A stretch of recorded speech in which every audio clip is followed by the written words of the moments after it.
एका मूर्तीची किंमत 500 रुपये आणि एका मूर्तीची किंमत होती 5000 रुपये. मूर्त्या तिघ सारख्या होत्या, पण तिघींची किंमत वेगवेगळी होती. एका जाणकार माणसाने विचारलं, मूर्ती सारखी, एकाच मातीची, एकाच क्वालिटीची, एकाच सारखी पद्धतीची, असे वेगवेगळी त्या ठिकाणी प्राइस का ठेवली, किंमत का ठेवली? त्यांनी सांगितलं, एक मूर्ती अशी आहे तिच्या या कानातून दोरा घातला की तो या कानातून बाहेर निघतो. काही लोक या कानाने ऐकतात, या कानाने सोडून देतात, म्हणून तिची किंमत फक्त 50 रुपये. दुसरी मूर्ती म्हणले, या कानातून दोरा घातला की तो पोटात जातो. काही लोक ऐकतात, पोटात ठेवतात, पण बाहेर येऊ देत नाही, दुसऱ्याला सांगत नाही.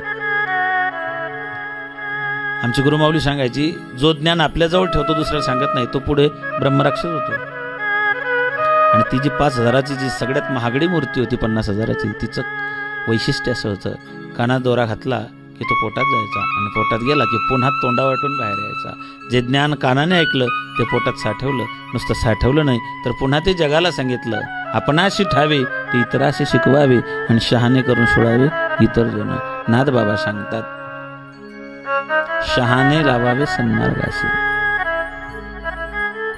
त्यांना ते देता आलं पाहिजे, वाटता आलं पाहिजे. ज्ञान वाटल्याने, दिल्याने वाढतं.